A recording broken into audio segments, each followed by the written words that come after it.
go into the second half of our show. I'm so excited about it. So hello to you guys that are returning, and a big hello to anyone out there who's just tuning in. Stay with us here in the Gray Stream tonight because we are about to have a splash of a good time. I tell you, I'm Joy, and I am delighted to be in the midst of your company this evening. I'm hanging out in the Gray Stream with my two co-hosts, Rose Lewis. Hello, everyone. And I do want to invite you to give us a call tonight at 214-556-6239. I have a few things in the think tank to give you something to think about, and if you can think along the lines that I'm thinking, we'll see if we can't send you a book from our library. Again, that number is 214-556-6239. Okay, stay tuned in, and please call in because our library is flooding over. We've got to get rid of some of these books, so you guys call in and win a couple of these books. We've been reviewing over the past, 12 years now, ladies? 12 years, so we've got a lot of books in our library. To God be the glory. Also joining us tonight, as always, is the beautiful Rosemary LeGrand. Hello, everyone. It is a delight to be in the midst of your company again. Well, we're inspiring the world through Christian literature here in the Gray Bowl tonight on the Review with Joy and Company. And what better person to help us carry out that mission than our next guest, Mr. Chris Holmes. He's the author of 100 Testimonies of a Young Soul and Just Another Black Voice. Tonight, our focus is on his new book of poetry, Steps to Manhood. Chris also has a couple of other things under his belt, Voices, his entrepreneurship business, and we'll get him to talk a little bit more of that. But Chris, welcome to the review. Good evening, thank you. Yeah, well, we're so happy to have you here. Are you glad to be here with us? Yes, glad for the opportunity, blessed to see that every day. Well, you know, this is radio, so you guys can't see him, but I must say, we're sitting in the midst of a very handsome young man. I didn't know he was so good looking. Don't make him blush, Joy. I didn't know he was going to be so cute. You don't have to worry. I'm not a cougar, okay? So thank you. We'll try to go light on you tonight. You're in here with three women, and we're going to talk about your book, Steps to Manhood. Tell us about your book, Chris. Steps to Manhood is pretty much all poetry and then inspirational quotes. So it's pretty much from like my own personal experiences, but not only my own personal experiences, like through others. Not only like from like male, female, and I try to like treat life like in the people like pages in the book of life. So I try to learn, try to keep myself open-minded because there's so many different perspectives in the world today. And if we just like take the time out to listen, we can come well-rounded and a better person because person comes from a different background, foundation, and everybody has a view. But if we learn to listen, you know, we can all grow together and progress. Now, Chris, forgive me for saying this, but this is a pretty big book. And you look like a mighty young man. So I'm wondering, how in the world did you get this much poetry under your belt in so few years? How long did it take you to write this book? That one, actually just a year. Are you serious? That's not a lot of time because you got a lot of work in here. And you're coming at us in this book from a lot of different angles. So it took you a year. Listen, let me get this question right. I have it in my heart. Let me pull it out correctly. What I want to know, Chris, is it over a particular span of your lifetime? You know, is it covering your teenage years or it's where actually is it coming from? It's actually from high school until like just recently. But okay. So I'm trying to like make people like understand like where I'm coming from, but not only that, from the people I interact with.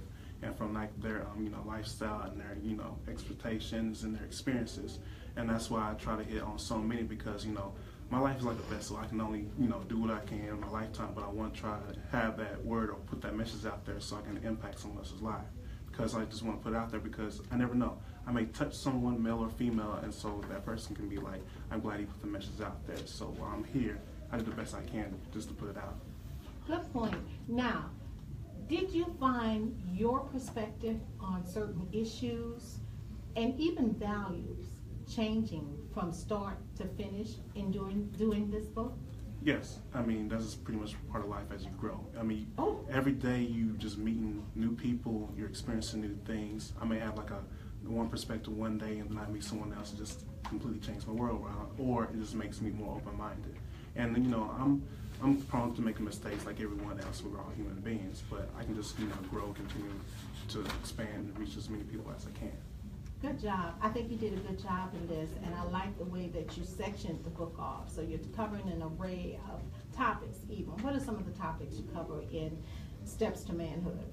It's like a whole list of topics, but we go from, of course, the religion background, Christianity, to like your spirit, from like troublesome like your relationships, the army, losing a loved one, and there's just so politics and much more. And I feel like so many people are kind of scared to touch on that, but I take a leap of faith and say, I'm going to try to express my views in this, in a poetry form, and maybe I can just impact or just start a debate or conversation, so you can talk among your friends and family.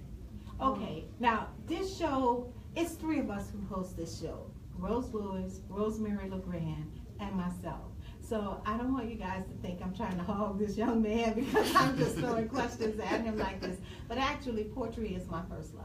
I've always loved poetry, and the little writing that I do, it started off with poetry. So it really is about this book, okay, ladies? So y'all just jump in. Let me jump in. Go right ahead and jump in. Chris, you asked the question, why change? Was that a personal question? Like why change? Yeah.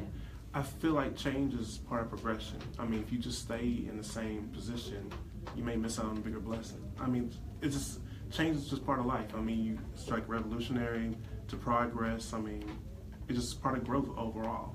Because if you just stay in the same position, you don't learn or just don't take from experiences, do the same thing over again, it's just insanity. But when you change for the better, you inspire more people. There's growth, and there's so much more potential into that.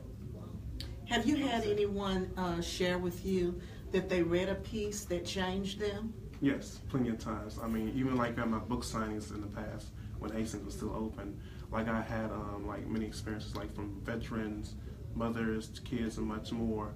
And then not only that, like I pretty much had them come to me and saying, like, you pretty much told me that it is possible to do these certain things. They even inspire people to write their books. So when people tell me these things, like, inspires me, I can't stop now. I mean, so many other people are getting inspired, so I got to keep going forward and try to impact while I'm still here.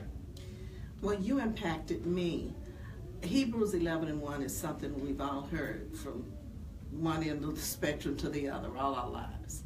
Faith is the substance of things hoped for and the evidence of things unseen.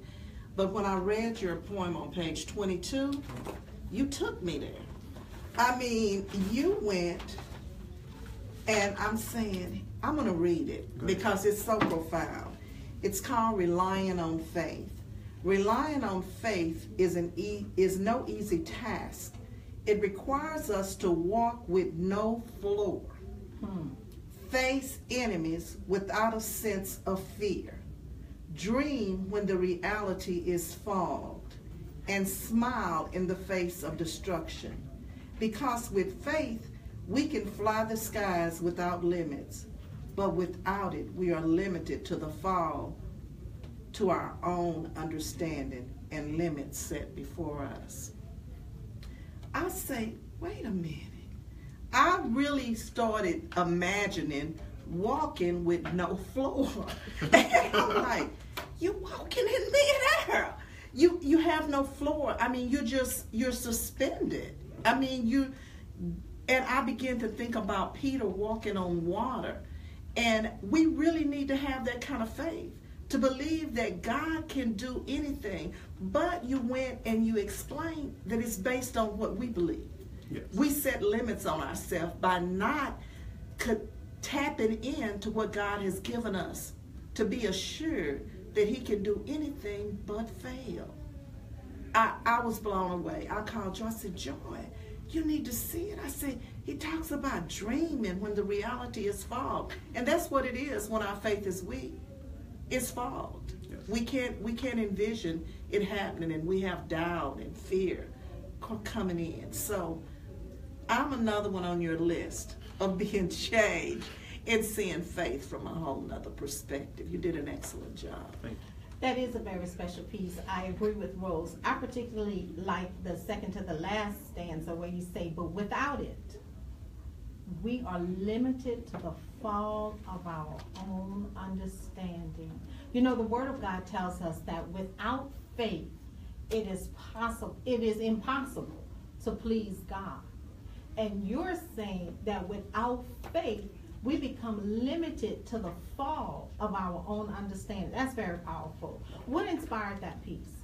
It's just like, I grew up in like, Christian background, my grandparents, but that just pretty much formed through like my own like testimony to my own life. And so as I grow or keep going forward, I have to pretty much take a leap of faith and keep going forward because, if I just rely on my own understanding and just like, I don't know if this is going to happen, will this, prosper and things like that, I shorten myself.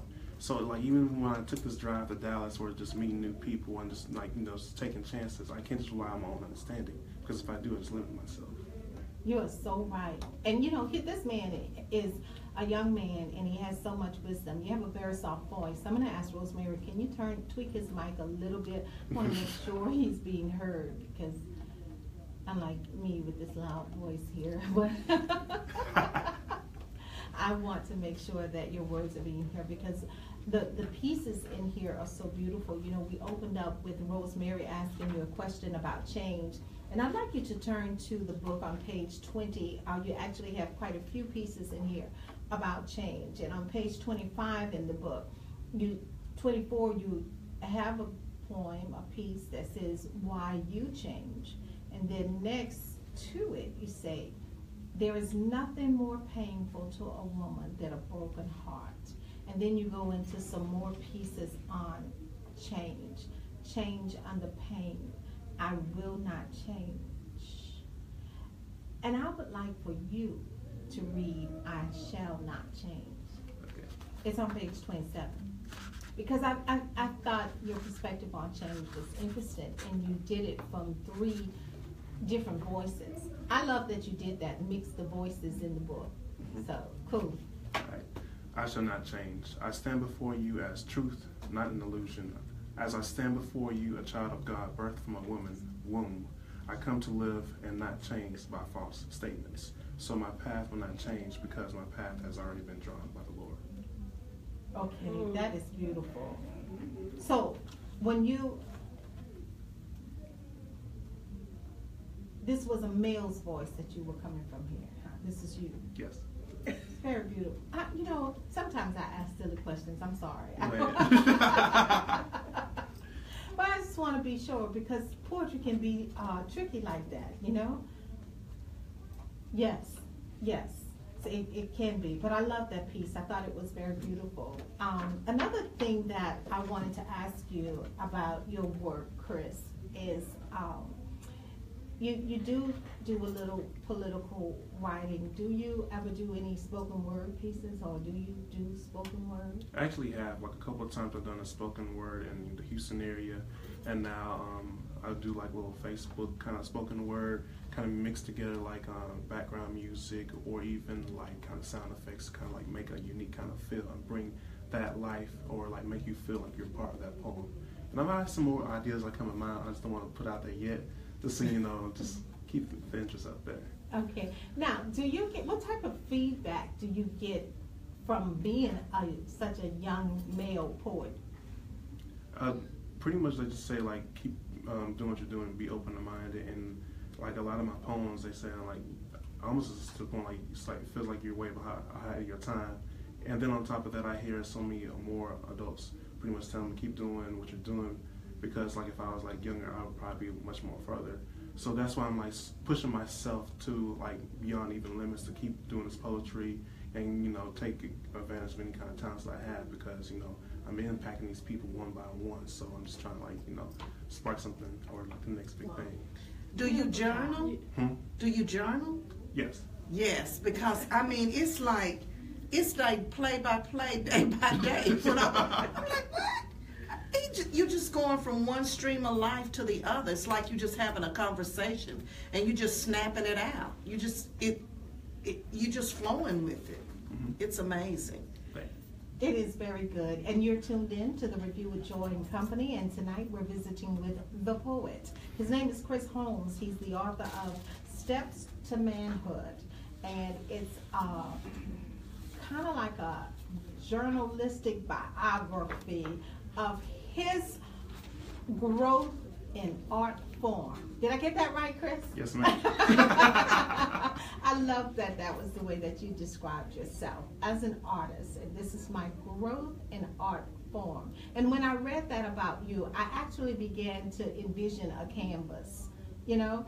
And while I was reading your works in the book, before me, I envisioned a canvas. And as I read each poem, a new color was stroked across that canvas. And so I can see the art coming into form. And I thought, you are a very deep and powerful young man. Now, Steps to Manhood. It's not written under the Christian genre per se. And you know, here at the Review with Joy and Company, we interview authors of faith-based literature. So I'd like you to talk to us about how do you feel your work is, it impacts the kingdom of God, if it does, and how? I believe it really does impact the kingdom of God and much more, because it's the truth of life. I mean, every person that I bump into either was bad or very sensitive and much more. Those are all pieces into life that we all need to understand from different views, perspective, even if it's political. Because like I'm using my book as pretty much like an outlet. So like people's voices can be heard from like male, female, young kids, veterans, and much more. Even though at times it may be sensitive or even like real touchy, I want those kind of voices to be heard, because to grow as a family, you gotta have communication, and I feel like that's especially like in these times. So I use my work in art to pretty much give an opening to those debates and conversations, so we can pretty much start the communication that needs to be put out. Mm-hmm. Oh, wonderful answer. You know, my thoughts were along the same line when I reviewed your book, and I thought this would be a wonderful contender for the poetry category in the Christian Literary Awards. I'll reach out to this young man and see if he'd be interested. And so then I thought, oh, this is not really a Christian book. And so then I read the synopsis, and then I went in and I read a few of the poems, and I thought, you know what?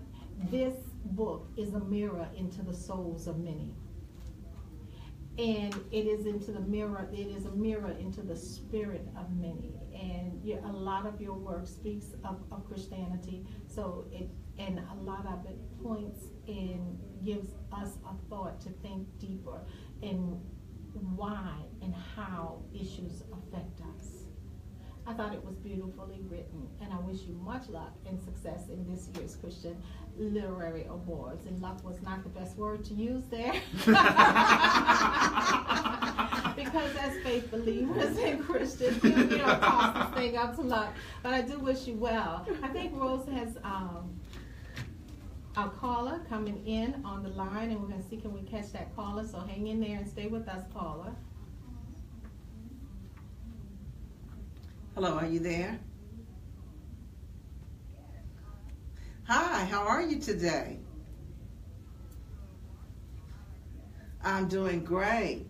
Welcome to the review, and do you have a question for our author tonight?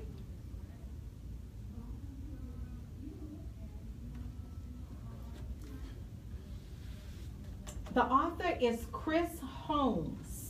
He's a young man who has written a book of poetry entitled Steps to Manhood. Yes.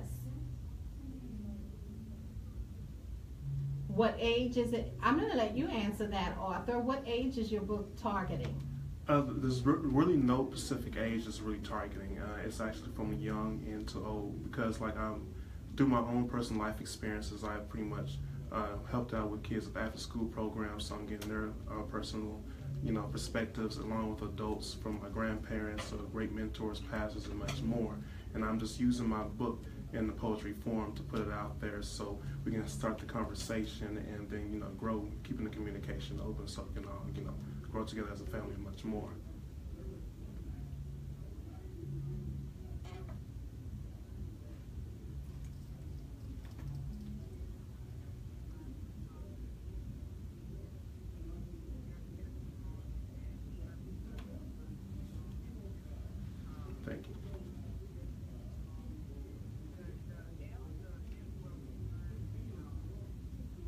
Yes.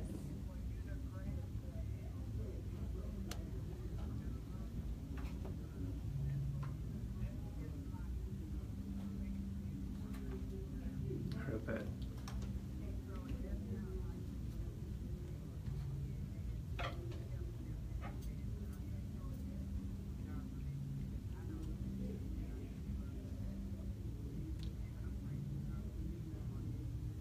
Thank you for your words of encouragement. That was beautiful. Thank you for so much for calling in. And I just want to make sure, do we have her name and contact number? She's my niece, and I didn't even recognize her voice. I guess she say, "Aunt Rose is just a mess. She don't even know who I am." So yes, I have her information. Well, Erica Wood, I tell you what, we are always happy when someone calls in and encourages us and encourages our authors, and we'll be sending you a book from our library, okay? You're welcome. Thank you. Happy 4th of July. Thank you. Speaking of which, I just want to make sure, bye-bye, sweetheart. I just want to make sure I wish all of our listeners a very happy 4th of July. It's the 3rd of July. We're winding down to the second half of our last hour tonight. And we've got some action going on in the think tank tonight. So I'm going to let Rose talk to us about the think tank. What's happening in the tank tonight, Rose? I am going to do a little trivial for the 4th of July and see if our listeners know anything about the Declaration of Independence. Uh-oh. Put your thinking caps on, audience.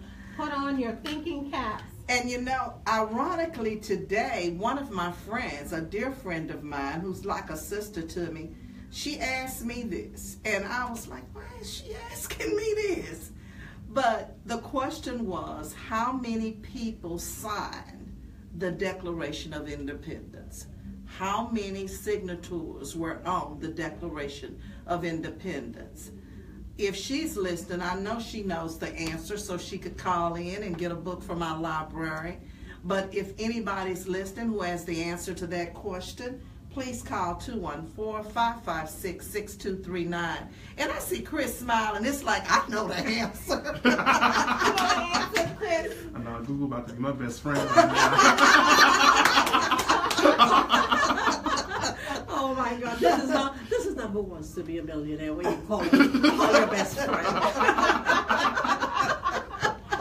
But that is truly a cool question, Rose, for the tank. How many people signed the Declaration of Independence? Why don't one of you get on the Facebook and put the question out there in writing? So if anybody is listening or if you're tuned in on Facebook, you can give us a call at 214-556-6239 and have an opportunity to win one of the wonderful, many wonderful books that we have in our library tonight.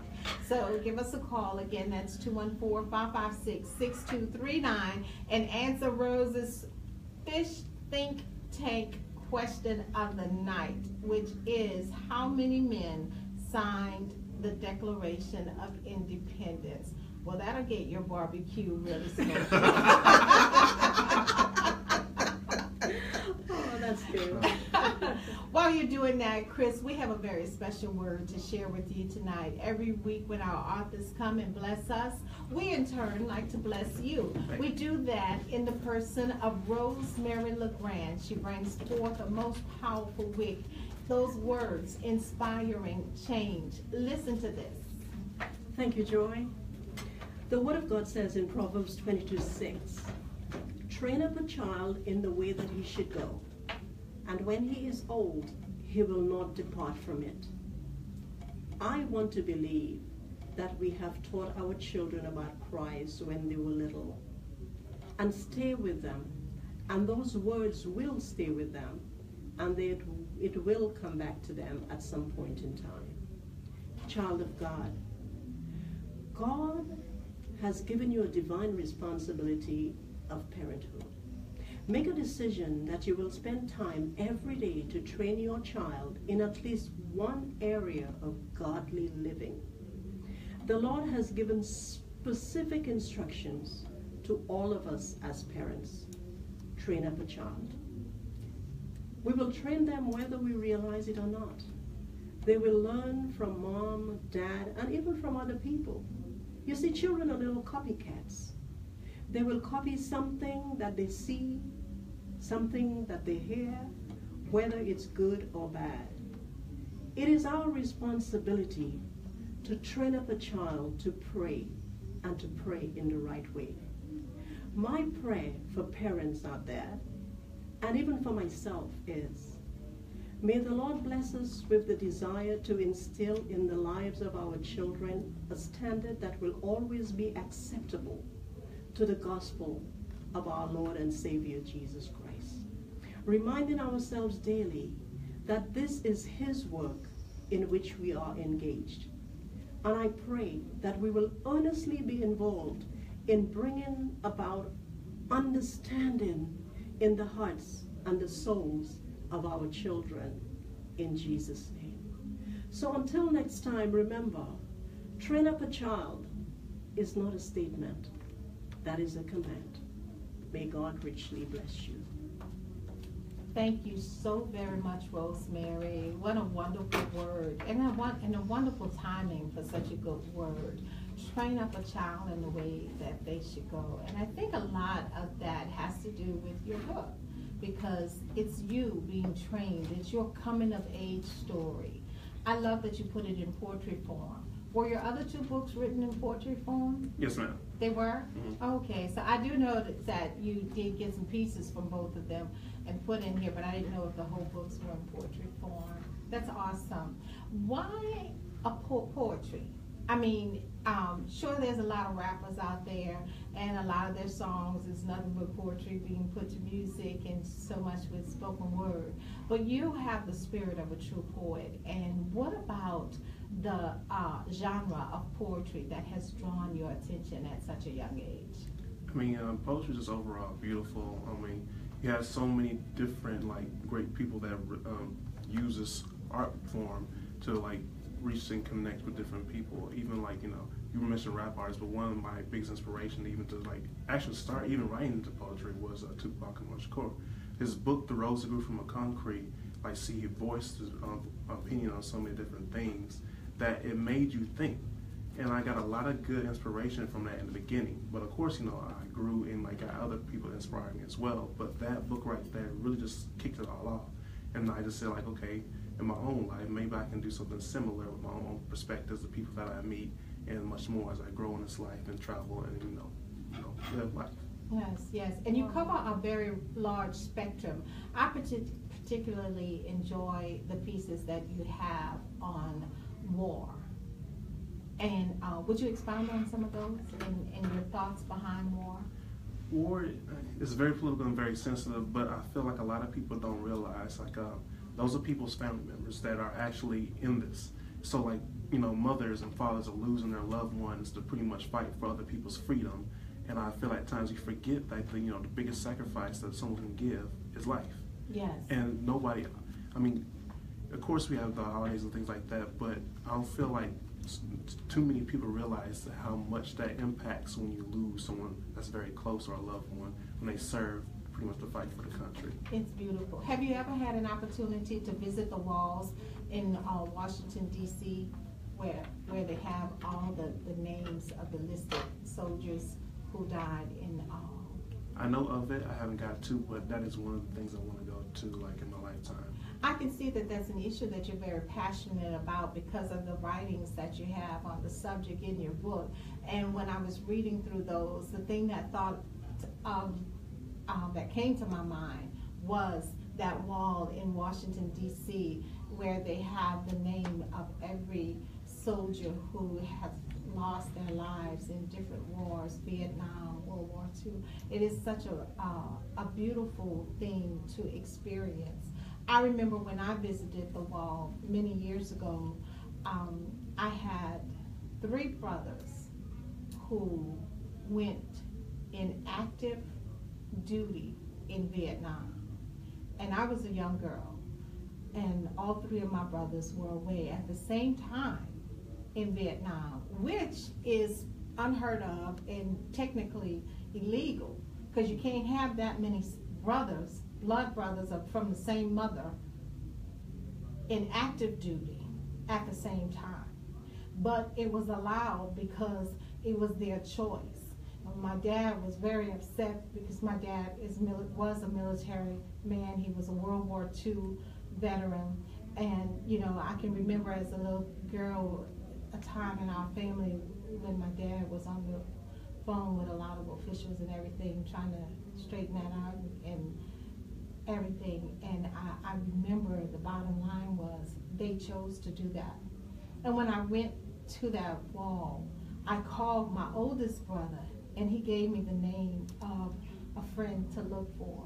And I found the name. I took a picture of it I don't remember the guy's name now, but I took a picture of it. But that moment, standing in front of that wall, everything brings me to tears, but I'm about to cry just thinking about it, because it just does something to you. It's literally mesmerizing, and it is one of the most beautiful tributes that I think there ever is, because you actually feel, if you've never felt patriotic before, if you have an opportunity to visit that wall, you will. And yes, we should always, one of the things in the President Obama's 8 years of service to this country, one of his focuses was highly on our military and honoring those who fought for us and fought for our freedom. And tomorrow I'm having this conversation here. We'll be celebrating and barbecuing and having fireworks all over the country because it's a fun thing to do and it's a day off work. But when we do that, I hope that everyone really does take a moment out to think about those lives lost in war for us. There's a lot wrong with America, a lot that we can complain about, but I truly mean it when we say God bless America, because he has blessed America, and I pray that he continues to bless America. I pray that everyone under the sound of my voice has a very wonderful celebration tomorrow, but that tomorrow you take it to heart for what it means.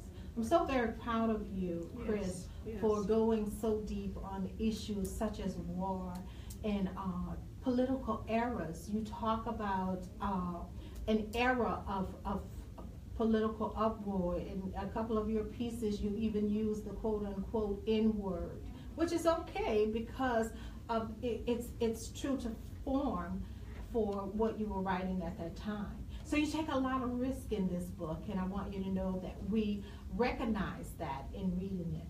So that brings me back, talking about the 4th of July. I can ramble, can't I?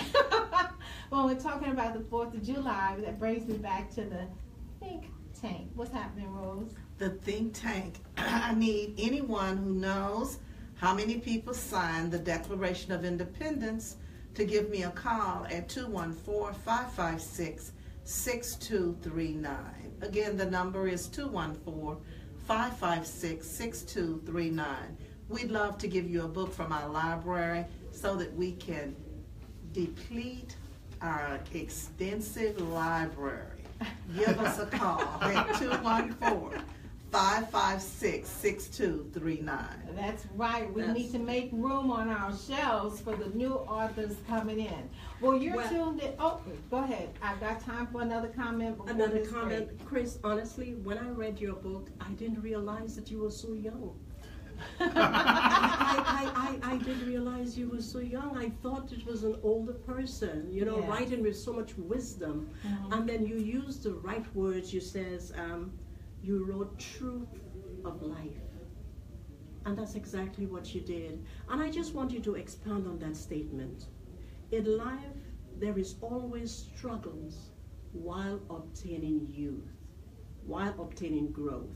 Could you expound on that a little?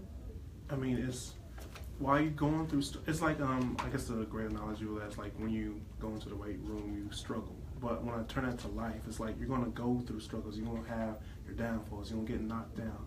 You're going to be tested. You're going to have different views thrown at you. Just going to really, really test your faith, almost to the point that you want to give up. But if you can find the strength and the faith and just know that if you keep going and keep consistency and just fight for what you one, and then just keep in mind that God got everything under control. You just keep fighting for it. Everything's going to be all right. And then when you fight through that and prosper through it, it shows strength. And then with that, it impacts an entire community, and that just sparks something really huge. Nice. I like that. Whew. You are a phenomenal writer. And you, audience, are tuned in to the Review with Joy and Company. We're visiting with author Chris Holmes, discussing his book, Steps to Manhood. Visit us on the web at joyandcompany.org to get your copy of Steps to Manhood, written by Chris Holmes. It's a very good read. It's a book of poetry. It's a pretty big book of poetry, but every page, it's got a short, stanza or poem on it, so it's a very easy read. And while you're there, we'd like to know, what are you reading? We'll do our best to entertain your author on our show. And when we do, we'll be mindful to call you and say, hey, jump in the gray stream with us. And if you're an author, contact us at joyandcompany.org. Submit your book to be reviewed on our show. Yours could be the next book reviewed in the Gray Stream. And you could possibly be the next recipient of the Henry Award at the 2017 Christian Literary Awards. Our goal is to promote and support faith-based literature. It is so important to have Christian authors in the kingdom promoting and strengthening the lives of believers. You are an extension of the Word of God, the pen of a ready writer, the epistle waiting to be read. Does your book have a published date of 2015, 2016, or 2017? Then you can enter your book into the Christian Literary Awards at this Black Tie Gala on December 9th, 2017. We're rolling out the red carpet just for you. Entry deadline is July 31st, 2017. For entry details, hit us up on the web at joyandcompany.org. It is the premier event of the season, but we need you to make it spectacular on December the 9th, 2017. Come on, jump in. We'd love to be in the midst of your company. We are having a splash of a good time in here tonight. We're in the Gray Stream, and we're visiting with Chris Holmes, talking about his book of poetry, Steps to Manhood. In a few minutes, we're going to talk about some more things that Chris is involved in, but I have a quick announcement for you guys, and that is, set your date, calendars, July 15th. It is the Writers' Conference of the Year. Roaring Lambs puts on a spectacular writers conference every year right here in the DFW Metroplex. So if you are an author, but most important, if you want to become an author and you want to learn the ins and outs, or just to get motivated to come up with that next storyline, if you need to find out just how to get your book published, if you want to meet other authors, this is the conference that you cannot miss. So visit them at roaringlambs.org. It's Roaring Lambs, like the lion roars, and then you have the little meek lamb. I love that pun on words. roaringlambs.org. It is the 2017 Christian Writers Conference, and if you have any inkling that you think you might want to write a book, that's the conference for you. Go ahead and join them and be a part of that wonderful event. Chris, the poet, we'd like to hear from you some of your favorite pieces. Can you read a couple for us? Absolutely. Yes, and give us a little bit of background. Wow, I'm looking at the time where we're winding down, but we do have time for you to go through a few that have just been special to you. Let's see. I'll hit this one. My question to the people.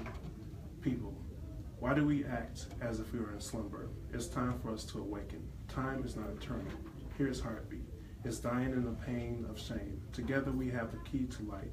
But why do we act if darkness is our home, leaving love to darkness and hatred to light? War is not a solution, it's a revolution to a new another. Brothers and sisters, please awake and answer the dying question of the people. Yeah. And let's let's see, another one, short one, true smile.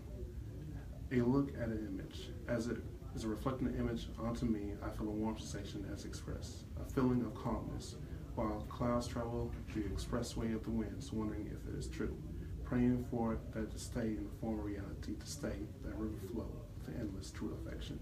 Okay, I'm going to ask you to read that one again because there's something in that piece that's really clicking to me. But I need you to read it just a little slower and tell us a little background about it. I like that. Let me see. It's such a tender piece. A true smile. A look at an image, as if a reflection image onto me. A feel of a warm sensation as it expressed, a feeling of calmness, while clouds travel through the expressway of the wind, wondering if it is true, praying for it to stay for the form of reality, to have that river flow with the endless true affection. That is the most beautiful description of a smile I have ever heard. I loved it. And you have a beautiful smile to go with it, too. I've been doing it with you all night. Okay. I'm not ready to say, girl, you know you done took on cougar mentality tonight. So let's break this up down and get back to the basics of poetry. Because every chance you get, you jabbing at this kid. I'm so sorry. That's my job. Usually I do that, but you're trying to play me. It's the company I keep. What can I say? You know, I think that just comes to my other question then. I'm stuck on the truth of life, you know, because what did I write? Some of us go through life making the same mistakes over and over. We can't seem to learn from our mistakes, and we keep on repeating it. Do you think it takes discipline for us to not make the same mistakes over and over? I really do. It really does take discipline and faith combined together, because you see it every day. Like, even like we see like our grandparents doing the same thing, that they made the mistake, but why do we keep repeating? We don't progress for doing that. It would be much more wiser and disciplined to watch people make those mistakes, but learn from them, not to repeat. Because if you do that, you can take advantage of the time that you have in this lesson, the gift of life, to go much more further. But I see too many times today where we just see people making mistakes, going downhill, but we act like if we do the same thing, it's not going to change. Because that's the case. That's where wisdom comes in, and that's why I'm so glad. Like, I wasn't always like that. I now listen more to my elders and more people that are older, because I have experience. I haven't got, the years they have, but I try to learn from them so I won't repeat it, and I can progress my life and try to reach as high as I can. Yes, yes. You know, Rose, we were talking about this book earlier, and you had a question for him, and I've been gloating over him, so I almost forgot. You wanted to know about writing cards or something. Oh, yes. Yeah. Well, she got my mind so just discombobulated. Forgot what I was thinking. But when I was reading your poem about the mother, I said, God, this boy needs to do greeting cards. I thought I had went to Hallmark when I read the poem about the mother. And I say, I wonder if he's ever considered doing greeting cards. Have you? No, but I'm glad you brought that to my attention. Yes, because it's perfect. I need to find it right quick and read it. It is good. While she's looking for that poem, I'd like you to share with our audience about your entrepreneur website that you have up, and tell us about what you're doing in that line. The website is yourvoicessoulproductions.com, and it's expanded so much from like the foundation. So I have like photography, videography. I'm now building a team of models. I'm expanding music. I'm working with people. Shout out to CJ, doing like animation and logos and photography. And so like I'm creating like this. I think big. So I'm thinking of Soul Productions as this huge major platform where people can express their ways, their thoughts and things like that. And I've done that through like networking with pastors and deacons and much more. But I also want to expose talents and people's skills, so like they have a way to have an outlet to express it to the world. So, wow. So if you are an artist and informed, check him out at, what's that website? yourvoiceissoulproductions.com. Your Voice is soulproductions.com, and see how you can connect with this phenomenal young man, Chris Holmes. He's the author of our featured book this evening, Steps to Manhood. And we're going to walk out on one of his beautiful pieces on mothering. It's called Thank You. Without you, I would have never opened the doors of life. And being born from your womb was also a blessing. To have a chance to taste, touch, smell, hear, and see the ways of life. As you have guided me through life, as if I was blind, awaiting to be guided, I thank you for being here with me on this day. So I wish you a happy Mother's Day. Oh, that is beautiful. Greeting card worthy. Rose, I'm going to ask you to check our Facebook page and see if anybody responded to the question of the evening, which was, how many men signed the Declaration of Independence? And we're asking that trivia question in salute to tomorrow's 4th of July celebration. We're almost out of time here. The number to call in, you've got about 1 minute to do so, is 214-556-6239. Chris, thank you so very much for coming by to talk about steps to manhood. We certainly enjoyed you. Thank you. And again, we're wishing you well in the 2017 Christian Literary Awards. I'm looking forward to seeing you there. You'll be well represented. Ladies, it's time to say goodnight. Good night, everyone. It was a delight to be in the midst of your company. And Chris, I'm just going to leave it like this, Chris. Just Chris. A poetic gesture there. I'm going to splish and splash and splish and splash right on up out of here. Time to do that. Thank you again for tuning in, Chris. It was wonderful. We'll be back next week with a new author and a new book. Until then, God bless you. Be safe tomorrow.